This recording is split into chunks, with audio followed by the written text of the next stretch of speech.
Welcome to another edition of Inspired Stories, where leaders share their experiences so we can learn from their successes, how they've overcome adversity, and explore current challenges they're facing. Welcome to another edition of the Inspired Stories podcast, where leaders share their experiences so we can learn from their successes and be inspired by how they've overcome adversity. My name is Anthony Codispoti, and today's guest is Mindy Flanigan. Mindy is the founder and chief inspiration officer at Inspiring HR. They are HR done differently.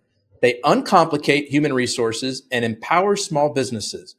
They help you run your small business better by taking the guesswork out of HR policies and procedures. Working with Inspiring HR, you'll get a dedicated HR consultant, personalized solutions, prompt responses to your questions, and no complex jargon or unnecessary legalese. You can find them online at inspiringhr.com. Interesting to note, the first 45 minutes are always free with them. So if you have a burning HR question, contact them at inspiringhr.com to get a free opinion. They also have a rather interesting and industry unique response guarantee where if you call them by 3 p.m., you will get a call back before the end of the same day. And we're also going to get to hear about both of her radio shows. But before we get into all that good stuff, today's episode is brought to you by my company, Add Back Benefits Agency, where we offer very specific and unique employee benefits that are both great for your team and fiscally optimized for your bottom line. One recent client was able to add over $900 per employee per year in extra cash flow by implementing one of our proprietary programs. Results vary for each company, and some organizations may not be eligible. To find out if your company qualifies, contact us today at addbackbenefitsagency.com. Now, back to our guest today, Mindy Flanigan, founder of Inspiring HR. I appreciate you making the time to share your story today. Thank you very much. Inspiring HR, Inspired Stories. I was super excited about this. A marriage made in heaven. Yep. So what first got you interested in the human resources field? How did you find your way to this? I had just aced tax accounting at the end of my sophomore year, and I was invited to take part in an internship with a grocery company in Syracuse, New York. And that internship was in the employee relations department. My dad was I don't even remember what it was called then. We'd call it the IT department now. I guess it was the computer department back then. I don't know. I think back then sometimes they were under VOTEC, but I'm not sure. Something like that. Yeah. Anyway, my dad was the kind of guy that they'd call him at 3 a.m. to say something was down, and he could cite code off the top of his head, which was just fascinating to me. Okay. Anyway, he got me an internship, and he was the computer person for everything payroll. So because of his influence in the payroll department, payroll said employee relations needs an intern for the summer, and he got me in there. Anyway, I loved it, mostly because I had my first taste of a director of what was personnel and employee relations. That's how long ago it was. And why do you point that out? That's because we don't call HR different personnel vernacular anymore. now. Yeah. Okay. Yeah, Gotcha. I got to look up when personnel went away and HR became a real deal. Probably when the Society for Human Resource Management started to grow. But anyway, this director of the department really took me under his wing. I'm not sure why. His name was John Pierce. I'm forever grateful. And he saw something in me and invited me to store openings and taught me how to interview associates. And I don't know. There was just something that worked. So I went back to college at the beginning of my junior year, and I said to my mentor, Wanda Spruill, my accounting mentor, I'm changing my major to HR, which then was personnel and labor relations. And she said, are you crazy? You just aced tax accounting. Here's what you should do. Get the 4-year degree in accounting, and then get your master's in personnel and labor relations. And I said, you misunderstand. I have no intention of going to extra college. So I switched my major and graduated with the personnel and labor relations degree. That accounting background, though, I had no idea it would serve me well in my future years. And then I got a payroll job and realized I didn't know anything. Specifically about payroll? I got a payroll job, which is, if you want to be any good at your job, you learn wage and hour laws pretty quick. And it happened to be with an entity that eventually put me out into a HR consulting field role, and everything just kind of grew from there. I want to ask you, because I just had a conversation recently with somebody who mentioned some complications with FLSA and I like mean, the law that's been overtime. around since 1938 and no one understands it still? Okay, enlighten us. What's going on with FLSA that has so many companies? Well, lots. You want to Okay. talk future? You want to talk right now, or you want to talk 1938 to right now? Right now, because I'm Right hearing now. a lot of concerns about bonuses and overtime and Oh, like yeah. what's going on there. Break it down for the layperson. Well, what's going on with bonuses and overtime has always been misunderstood. So let's just put that to a side for 1 second. The biggest area of confusion right now for the Fair Labor Standards Act is what is the minimum salary actually going to be on January 1st that qualifies someone to be exempt from overtime. And remember, for all your listeners, I say everyone's been getting this wrong since 1938 because since 1938, still to this day, there are tons and tons and tons of business owners and leaders who believe that if you make somebody salaried, that's it. They're exempt from overtime. That is not correct. Okay. Salary is only one of multiple boxes you have to check off to be exempt from overtime. There's a duties test. And this is where we get into layered, complicated federal government regulations, all well-intended, but I'll be honest, they suck. But you have to pull up the Fair Labor Standards fact sheets to understand by position, not by person, who does or who does not qualify to be exempt from overtime. So this minimum salary, it went up as of July 1st, and it's supposed to go up again to somewhere in the neighborhood of $55,000 to $56,000 on January 1st. But we're embarking on an election. I don't know if you knew that. Here we are, just 6 days And away from the we've got election. federal judges over the last few months somewhere in the arena of debate everything out that says wait a minute, we're not so sure the Department of Labor even has the power to set a minimum salary, which is a really interesting position to take since they've been doing it since 1938. So anyway, the new amount, I think in July 1st, without me toggling over to look it up, I apologize, was somewhere in the neighborhood of $48,000 minimum to be exempt from overtime, and then you have to pass a duties test. That bump from 48 to 55 or 56,000 January 1, that's pretty significant for a lot of small businesses that may have employees right in it. They already had to bump people up before July 1. So another bump come January 1. Everyone's wondering, I already got 2 calls this morning about what's going to happen on January 1st. And I'm like, if I knew that, I would play the Powerball. So I don't know. It's just keep an eye on it. That's the major confusion right now. Like, what's next with the Fair Labor Standards Act? Now, getting back to exempt versus non-exempt, here's where people get confused. If you talk about overtime, you mentioned bonuses and overtime, correct? Mm-hmm. Okay. Take that example that I just raised, where paying a salary does not automatically mean you're exempt from overtime, right? You can pay a salary to a non-exempt employee, but you still have to track their hours. And when they work more than 40 hours in a standard 7-day period, you have to break that salary down to an hourly rate and pay them time and a half. So there's wage payment obligations, there's record keeping obligations, and this is what gets spelled out in all these Fair Labor Standards Act fact sheets that you can find at dol.gov. They're terribly painful to read, but I would much rather look over these fact sheets and scan through what my obligations are than read the legalese that came out of the federal government that is far more detailed and complex than what these fact sheets will basically guide you on. And there's a fact sheet for the Fair Labor Standards Act. There's fact sheets for complying with OSHA laws. There's fact sheets with complying with the Family Medical Leave Act. And a lot of our clients don't even want to read those. But we use that as a tool to give them the basics of what applies to them and the specific thing they're asking about. Yeah.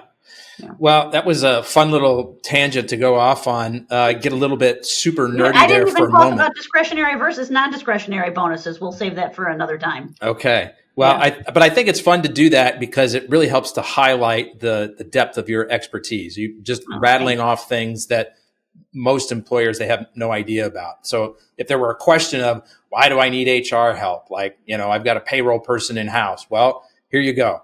There are all kinds of potential things that you may be exposed to that you have no idea about. And so, well, and what I advocate for small businesses is we'd love to have your business, but I also don't want you wasting your money. If the Fair Labor Standards Act and compliance is really your only worry right now, and you do have an in-house payroll person, whether you're outsourcing some of that payroll tax liabilities to a small or large entity, and they're giving you the software you need to process payroll and have access to direct deposit, you might have Fair Labor Standards Act compliance expertise with that payroll company. I certainly would ask. Or you may have hired an internal payroll person that has their CPP, that's a certified payroll professional. Okay. If you're a certified payroll professional, in order to pass that test, you're supposed to know this stuff. Okay. Now, does everybody apply it correctly? I don't know, but you should have reasonable confidence that if you've hired a payroll professional in-house and they're CPP certified, they, for the most part, should know how to navigate the basics of Fair Labor Standards Act compliance and how to set people up correctly in the HRIS system to reflect complying with those standards. And if you're not sure, as we mentioned in the intro, you've got a free 45-minute evaluation that you'll do for somebody new. So when we say we support small businesses, we mean it all the way down to we might be a right fit for you. You might not be ready for us, but we take seriously being good stewards of your dollars. Small business owners have thin margins. We want to make sure that when you sign up with our services, it's a win-win and we can add value. And sometimes that means saying, you more need us in a year. If Fair Labor Standards Act in this instance is all you worry about, I'd leverage your current payroll person a little bit more on that compliance matter. Fair and enough. Have them call us direct if they have questions. Yeah. So, Mindy, what was you kind of gave us a little bit of intro into what got you into the HR field to begin with. What inspired you to start inspiring HR to start your own company providing these services? Having a baby. All right. Let's hear about that. Well, I got married late because I really love to work. I really do. I love to work. I love to lead. Never thought I'd love entrepreneurship quite this much, although there are days it is certainly quite taxing, like learning QuickBooks, for instance. I never thought when I started inspiring HR at some point I would be pulling my hair out over QuickBooks something or other at 10:30 at night. It's supposed to make our lives easier. Yeah. I was really worried after I had my baby prematurely. I've told this story on a couple other podcasts, but it really is true. Every once in a while, you have these epiphany moments in your life where you decide to pivot in the moment, and it was the right call. So I had a very difficult pregnancy. We were not going to have any others. It was that difficult. And I did what type A people do. And I'm HR. I should know better. I was working during FMLA.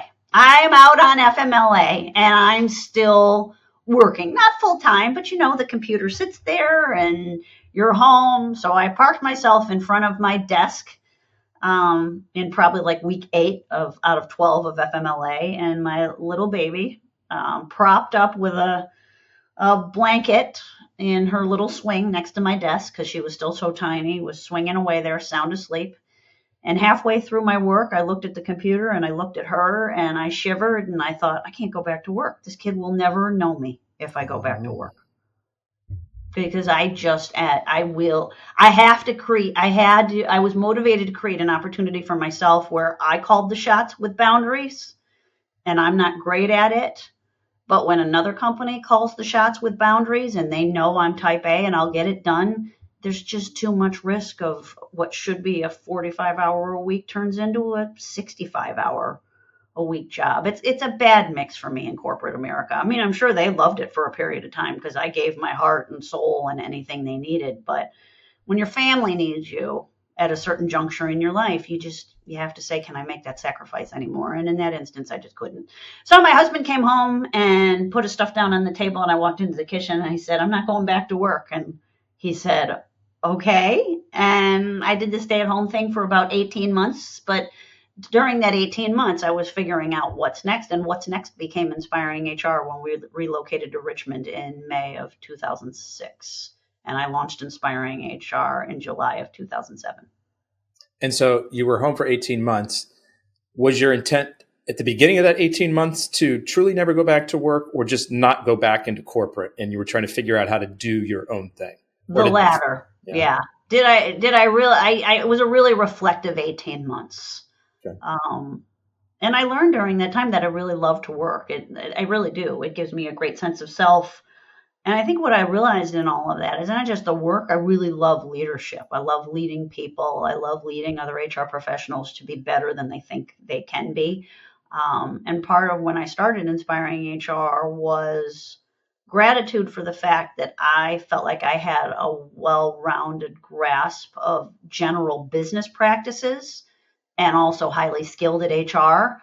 And I believe to be credible at the table in my profession, you have to have an general understanding of business climate, business functions, and be skilled at HR if you really want an effective, credible seat at the strategy table. Mm-hmm. Anyway, that's who I hire, the people that are motivated to be great business professionals with a high level of HR skill, because I think that adds the most value and is the best ambassador for our profession going forward. I want to go back to those 18 months at home. My wife went through something similar. We had our first kid. She decided to stay home for a bit. And then she realized how much she missed her job. She'd gotten a lot of education. She put a lot of time into becoming really good at what she does. She missed the people that she worked with. And she had this nagging guilt, call it mom guilt, where it's like, why am I drawn to go back to work? Why don't I want to be here full time with my kid? And she really struggled with that. It's so real. Okay, you experienced the same thing. That's what I was going to. Yeah. And for all of that guilt and reflecting, which often meant I was out on a long walk with the stroller trying to get some fresh air, figuring out what's next. It's that horrible dilemma of you're looking at your baby and you know you did the right thing, but there's a very loud bell of something's missing. And then you lay the guilt on top of that of not providing monetarily for your family.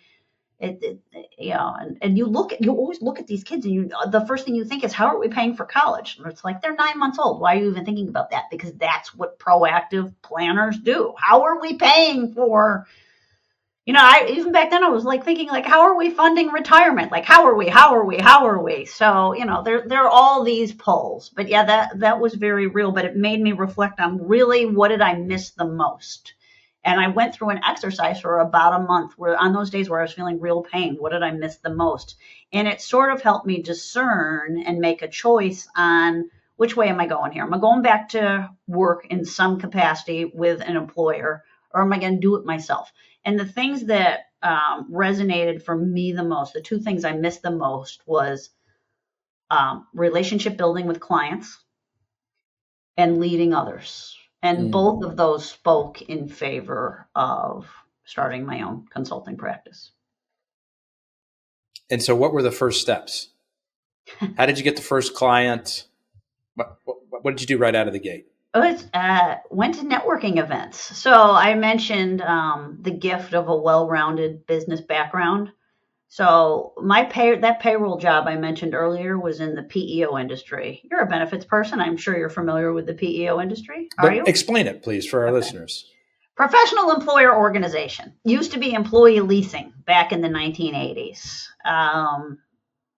It's been an interesting ride and an industry I have not been able to extricate myself from even today, because one of our largest clients is a PEO where we are the HR department for their companies. That's not the totality of our business, but it is part of how we work.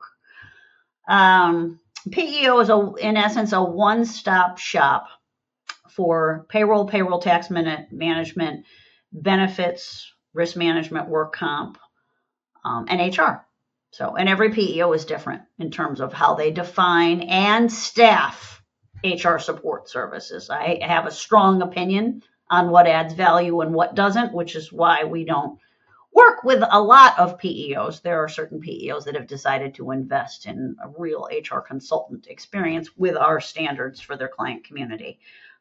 But for those who aren't familiar with PEO, it's had its problems over the years, but where I see a really good match for the companies that are thinking about a PEO is these distributed workforces that have become a reality since COVID. You have to really be discerning on, is this PEO really offering what we need for what they're going to charge us? And that I would say look carefully at that sales process to be sure. But you sign up, when you sign a service agreement with the PEO, you are granting them the right to be the source of the wage, the EOR, the employer of record. And in that service agreement, there is language that says, in this relationship, what the PEO is responsible for and what you are responsible for. And in the simplest form, PEO is responsible for a multitude of things as the sponsoring employee, including where states allow it. Your employees go under their state unemployment tax account, and there's supposed to be this savings by the pooling of employees under a single account. But that's all been parsed apart with regulations as of late. But there's always that definition of worksite control, because the PEO generally is not going to tell you who to hire or who to fire. And they do expect you to comply with labor laws as an element of good business practices and risk mitigation. But then it begs the question, do they have the services in place to help you comply with your compliance obligations? And what are they offering you in terms of what is helping you attract and keep the right talent for what your business needs present and going forward? So it's a really interesting, if you like a one-stop shop for multiple things you want to outsource, PEOs can add a tremendous value, but you got to put a very close discerning eye on what are the things to look out for. Like you said, people go into it thinking they're going to save money on workers' comp. Is that? Yeah, that's not always the case any longer. Okay. That was the case years ago.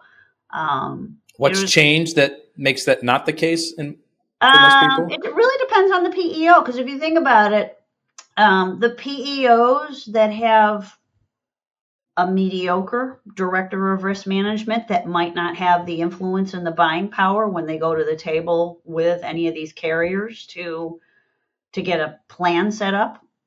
I don't know. It depends. Who's got the relationships to make sure you can actually put a good master work comp policy together. And then you have to look at what states you're operating in, because there's some states that will not recognize the PEO's work comp policy. Ohio and the state of Washington are two. They're considered monopolistic. So if you're a company that has presence in Washington or Ohio and you're working with a PEO, you might not have heard during the sales process that you can't go under the PEO. The PEO cannot be the employer of record for state unemployment and work comp in those two states. You're still going to have your own accounts. So it begs the question, is there something you can sign that allows the PEO to act as an authorized agent for you, but you're still going to have your own accounts? In the states that recognize the PEO, you can actually close your state unemployment account or continue to file that I have 0 employees, because those employees are under the PEO's federal ID number, not yours, when you engage in a traditional PEO relationship. So you mentioned that maybe if you're a company with a distributed workforce, that a PEO could make sense. Would that be because there's so many different tax rates for different jurisdictions and different laws, and they're hard for the average employer to keep up with? It's a pain. Yeah. It's just the multiple state unemployment accounts in itself. It's a pain. Yeah. Okay. So, and hopefully they would get you some savings. The other mistake I see is we go into the PEO and then we decide we don't like them and we're going to break up with them.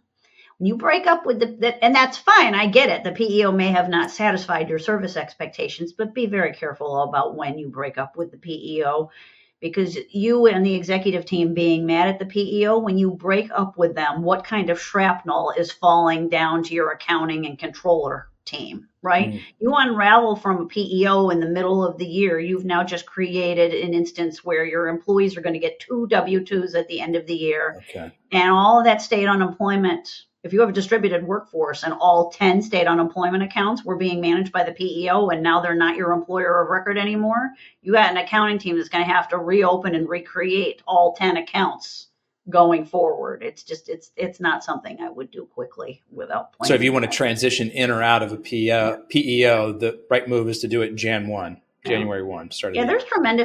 I've seen tremendous value for people who want to plan ahead to work with independent PEO brokers that help you make an informed choice on who really does meet your needs. And there's also consultants out there that help you plan ahead for breaking up with your PEO because you decided you're just going to bring it all in-house, which I don't totally understand because, I know how to run payroll and I would never do payroll internally. There's too much personal fiduciary risk and task risk with that.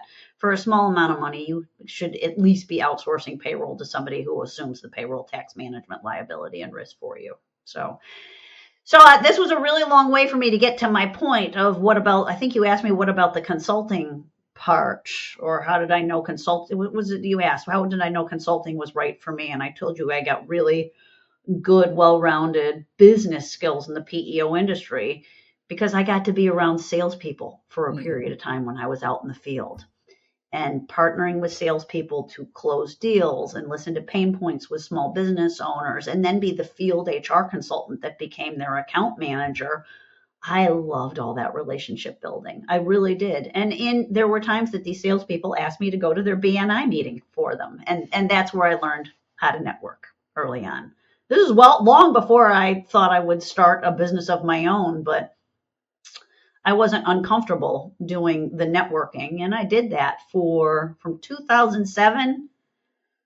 First client probably came 6 months later, but it was a slow go, and this business was part-time for me. I wanted the business to grow as my daughter grew. It outpaced her, which I'm incredibly grateful for, mostly because my connections in the PEO industry meant we got to start working with a PEO as early as 2009.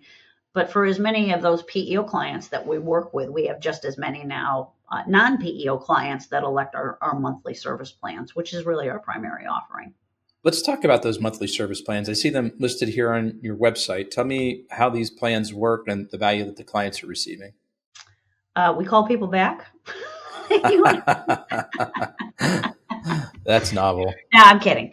No, I'm kind of kidding. Not really. It's funny to me that that's a competitive advantage. But I mean, I can say even personally, I have been trying to find a trim carpenter for my new townhouse for at least 6 months. And I finally reached out to somebody that somebody referred me. And I said, he emailed me back same day after I filled out the contact us form. And I was shocked. And he actually said, I'll see you on Friday at 9:30. And yes, all of our business over the last 12 months has merely been because people said their contractors aren't calling them back. That's it. That's their whole client base. So I don't know what's going on with not calling people back, but that's not really the total value of our service plans. What I'm most proud of speaks to what I learned in the PEO industry and still rings true today. As much as we love technology, small business owners or those they delegate to that are in real pain and need something solved, they don't want to call a call center and they don't want to deal with a chatbot. They actually want to talk to a live human that cares about the relationship being built between the two of them. We are a customized service-based business where we want to be as easy to work with as possible. And that means a dedicated HR consultant that you have access to that becomes very much a champion of your success and the success of the company you're working with.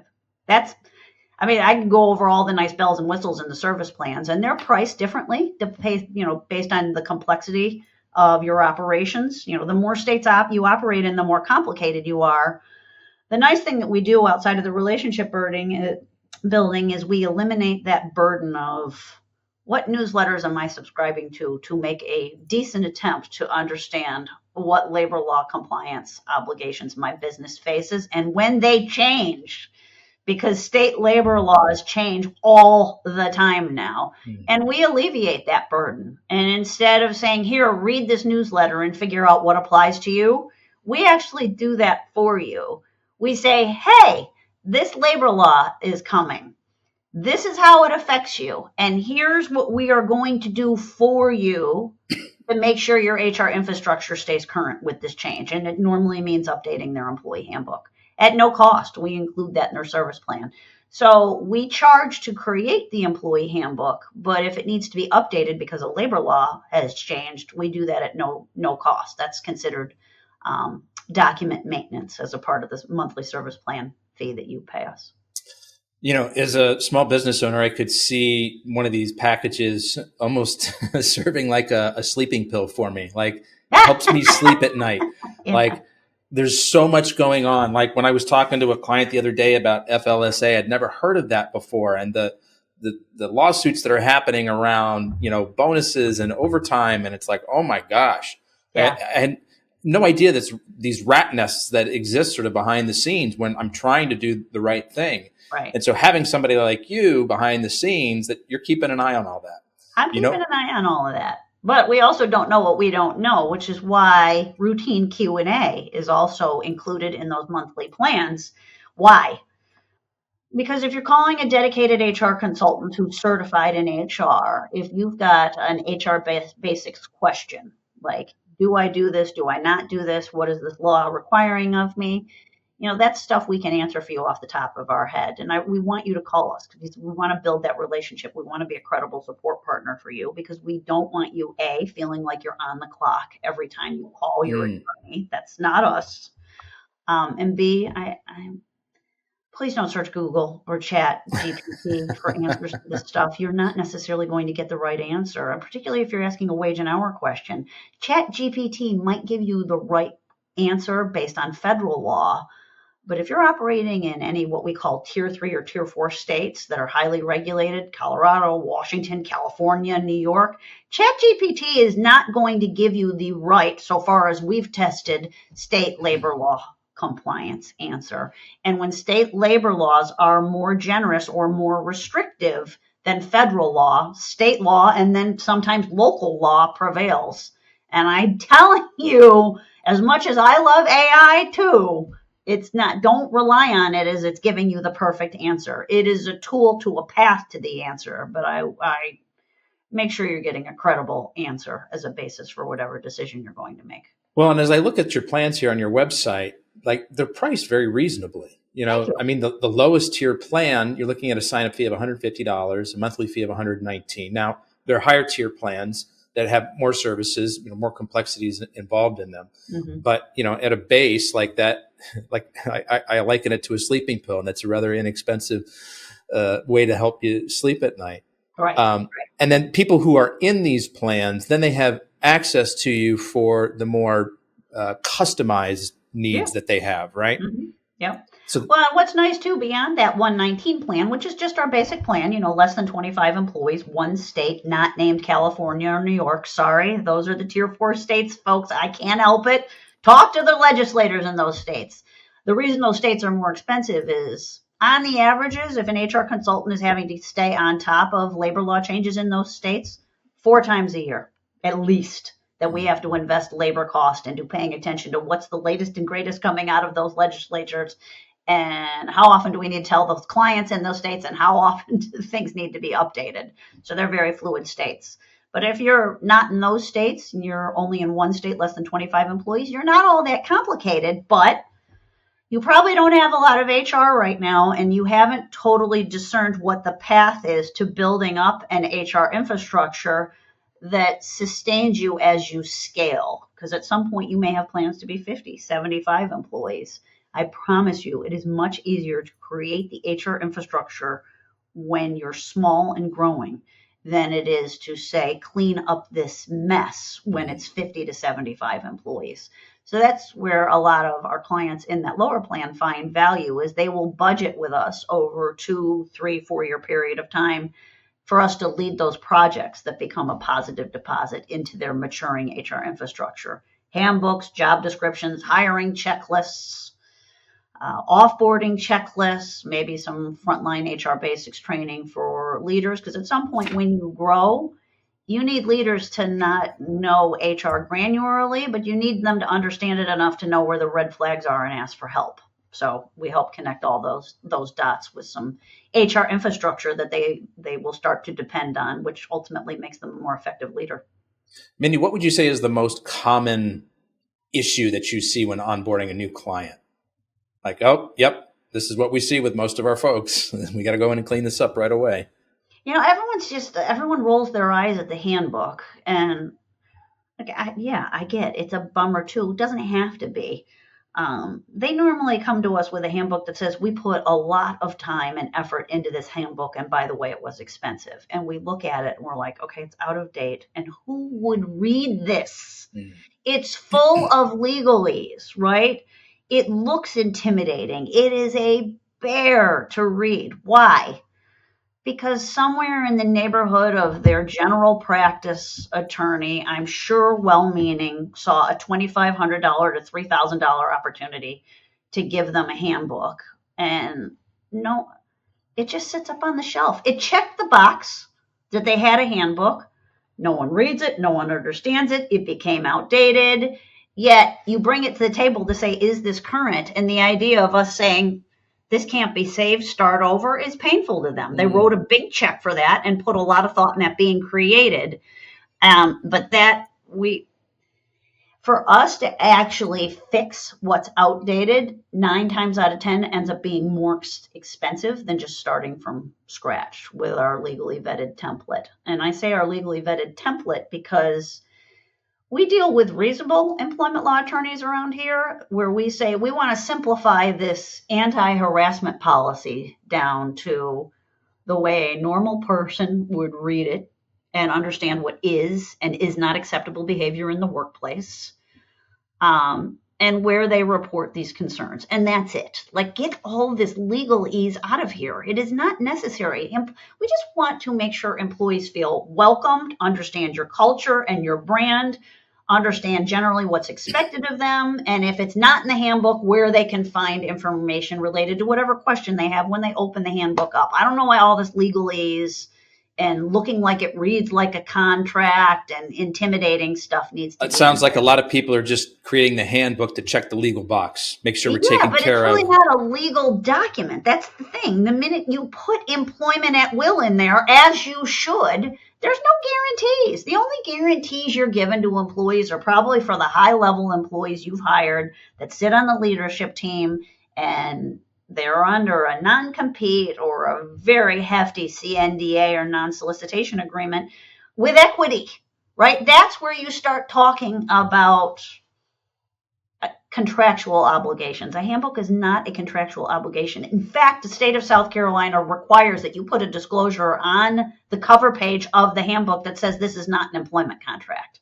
I mean, that's how wrong this has gone in some instances. So you see the employee handbook as something the employees should actually be able to use and reference. That we love to create to be on brand for any of our clients. No two handbooks we create really look the same. There may be content that's similar, but if you give us your logo and your color schemes and your vision and your mission and your values, and we get a sense of who you are, we find these to be highly customizable documents that we really want the frontline leaders.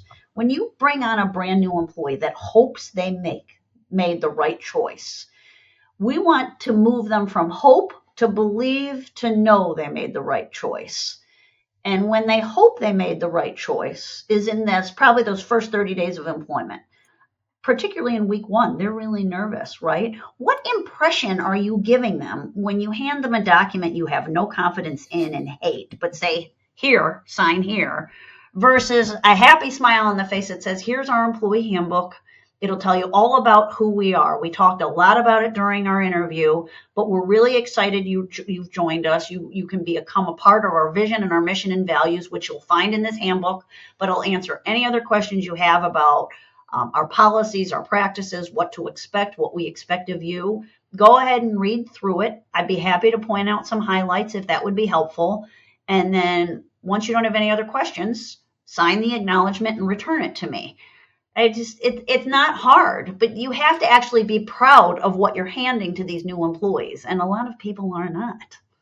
So, and that makes me sad because you've spent money on something that you're not keeping current and you don't really feel like it's an actual part of your HR infrastructure that is something to be proud of to hand to new employees. So, as we're talking here towards the end of 2024, what would be the approximate price range that a company might spend with you to create an employee handbook?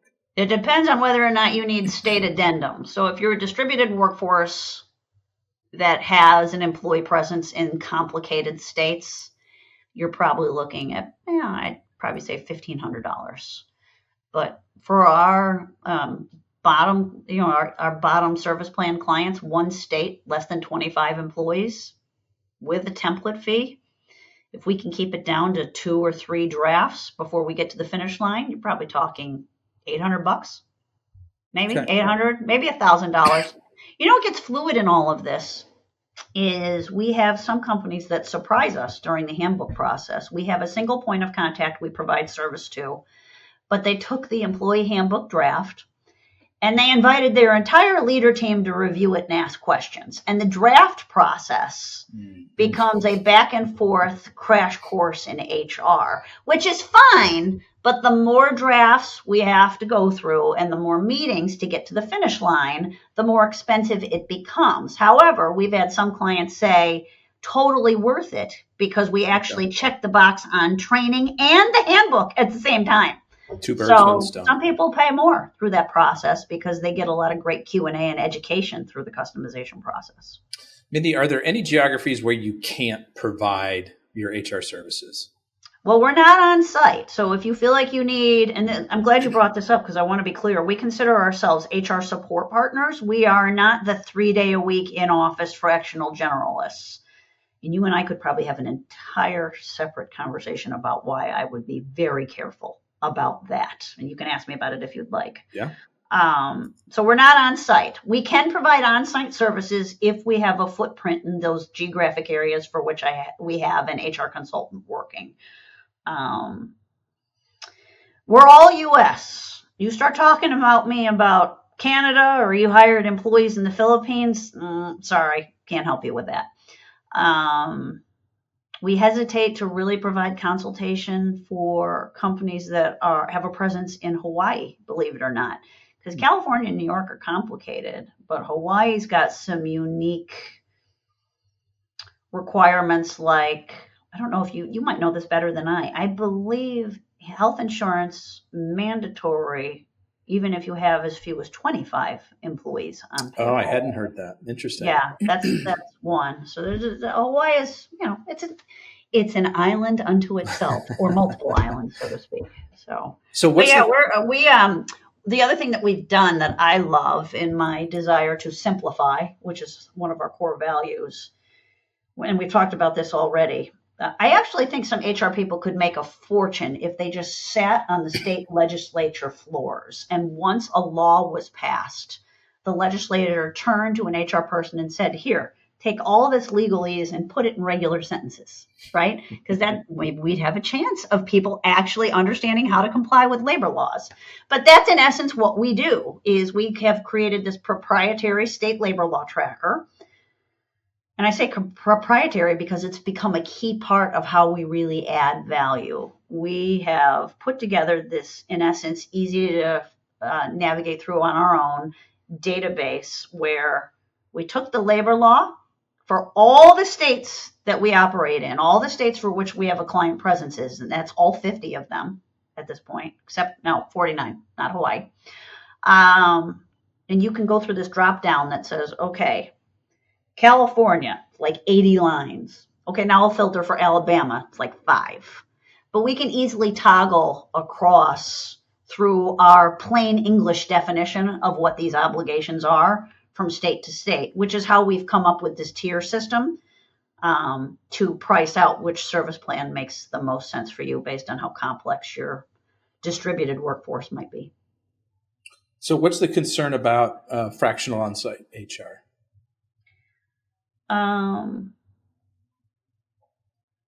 Just give me 2 or 3.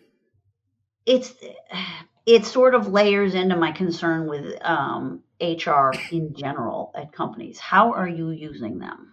I worry in my profession that we are still trying to overcome not just that HR was the police or the Terminator in the room. That was bad enough baggage to get rid of.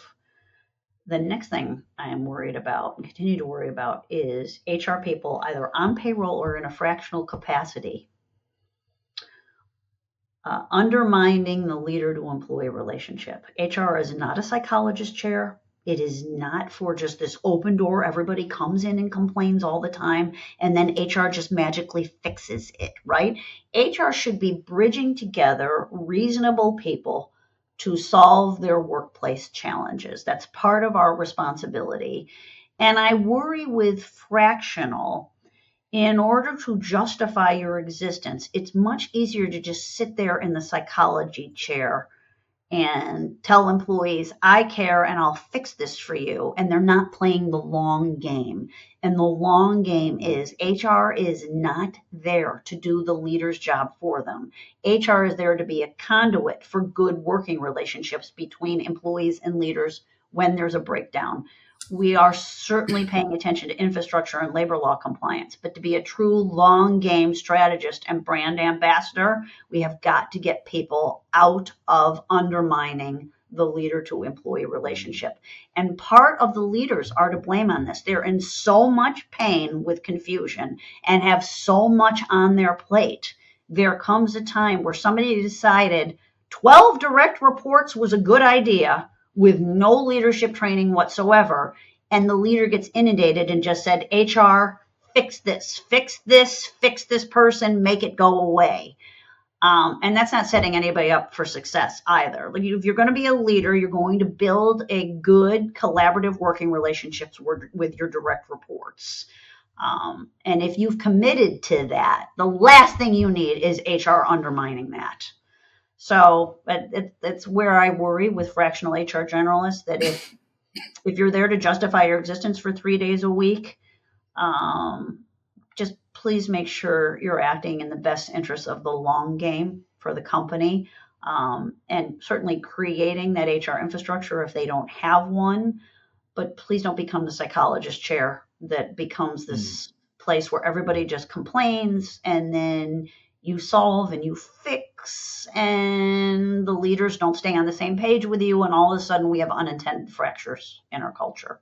It worries me a great deal. Mindy, in a couple minutes, I want to get to your radio shows because I think that'd be something fun to talk about. But I have a couple more questions before we get there. Let me ask you a question. Has that been ever something that you've worried about or experienced around HR people, the undermining of the leader to employee relationship? Is that anything you've ever seen? Or do you hear the eye rolls from business leaders that say, HR, everybody just goes to complain there, whatever. It's like the complaint hotline over there. Most of my businesses have been on the smaller side, 20 employees or less, lots of distributed workforces.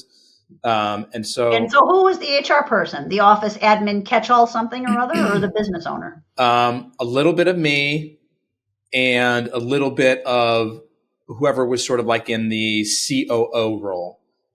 We didn't have like a specific HR person or department. Yeah. That's what our point of contact is with a lot of our clients, is an office admin catch-all, the controller, the poor soul, because the controller was told run payroll and all of a sudden they're supposed to be skilled at HR, or the CEO, the COO, or the VP of Ops. That's typically who our points of contact usually are at our clients. Okay, similar. Yeah. So I want to talk about your callback guarantee, because this seems unrealistic to me. Like, we were talking about this, before we went live with the interview, and you and I are both people that we return calls, right? We don't understand people who don't. That really bugs us. But explain to me your callback guarantee, because this is next level.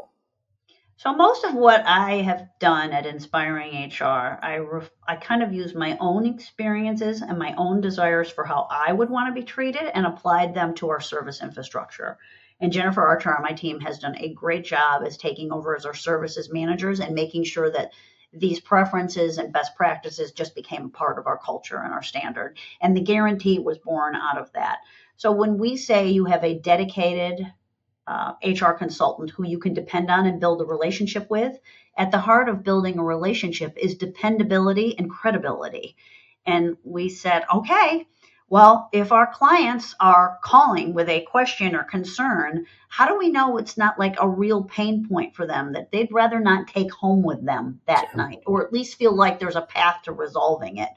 So we came up with, how do we make it's all about how you feel. I can talk about labor law compliance until I'm blue in the face. No one's really going to hear it and comprehend it unless it's also alleviating a pain point, a fear, an area of confusion, something. So a lot of that has to do with the relationship and the communication delivery.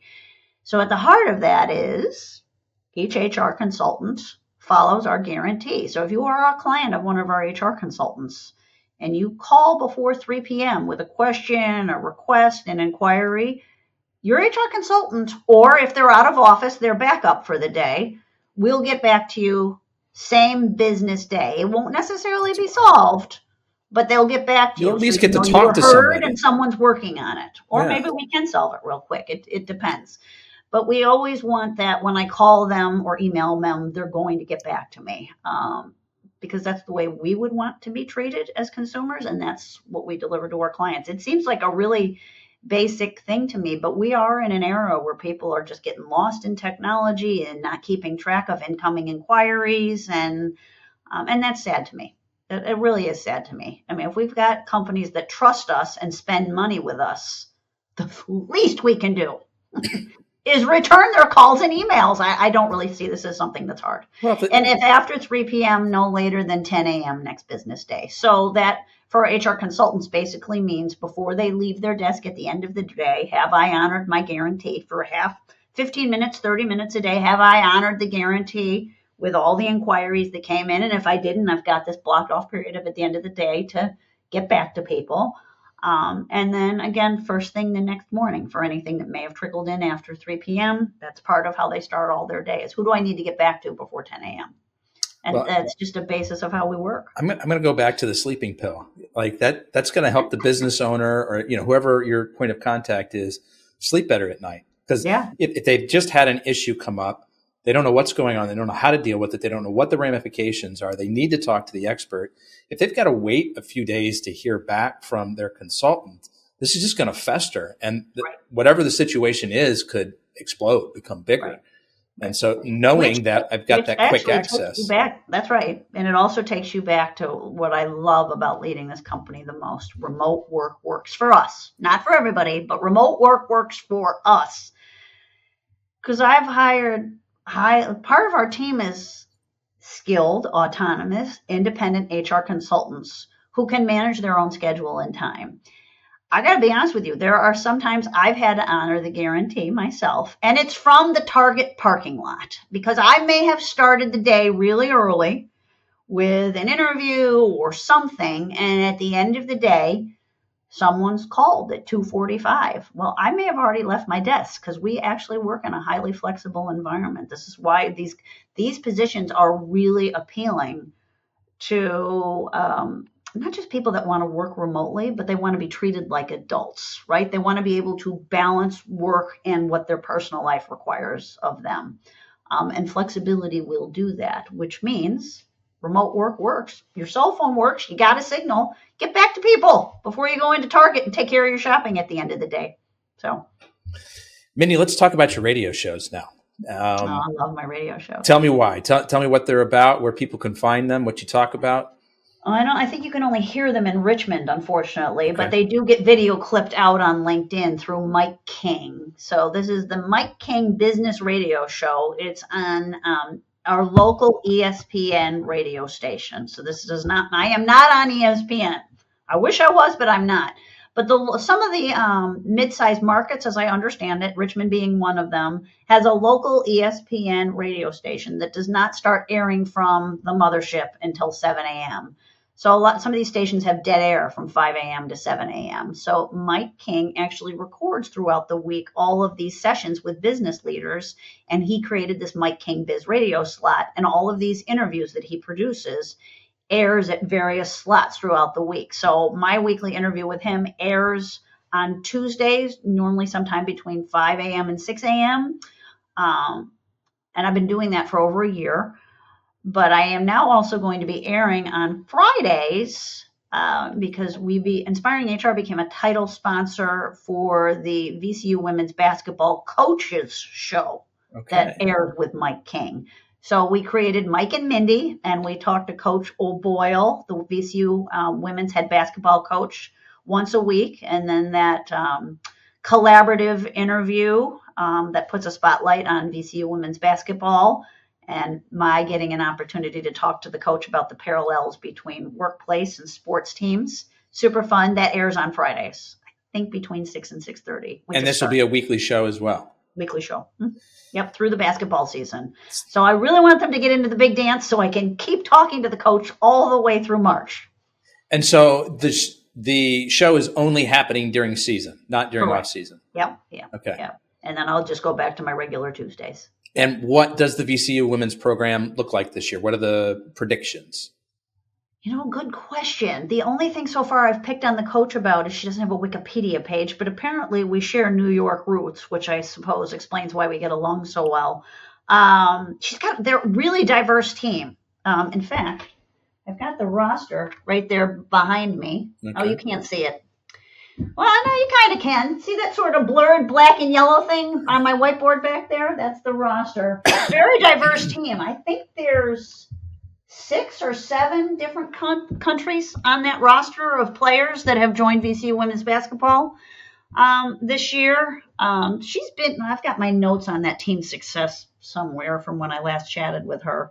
The thing we're most looking forward to this year is there's a lot of momentum with women's basketball in general right now, and VCU men have gotten a lot of attention, particularly since the Shaka Smart era. We'd like the women to get an equal amount of attention. So I'm enjoying being participatory in the business community and getting more and more people to fill the seats at what we call the Stew, which is the Siegel Center on VCU. I think they're going to be good. They've got putting a lot of effort into making sure that their home game against Temple on November the 15th is well attended. So I'm really looking forward to that. But I'll be honest, I've lived here since 2006, and I've only been to one men's VCU game because my blood is orange. I'm from Syracuse, New York. Okay. But I do love just college basketball in general. So this was a layup for me, so to speak, when Mike asked if I wanted to be the coach. As you mentioned, women's basketball has got a lot of momentum behind it right now. You've got Caitlin Clark and Angel Reese and, going from college to the pros and sort of continuing that friendly rivalry. Yeah. And, New York Liberty just won the championship for the WNBA. And I don't watch I will probably watch women's basketball college more because of this title sponsorship. But come March Madness time, I will equally watch the men and women. I don't even work the first 2 days of the tournament, and everybody knows it. Yeah. That is one of the most fun time of years in sports is the big dance for both men and women.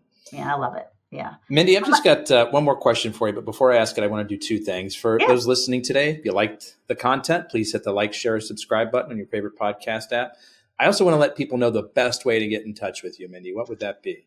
InspiringHR.com. There's 2 places that you can reach out to us. The contact us form, and yes, that is an email that goes to myself or Valerie Juarez, who helps me field these inquiries.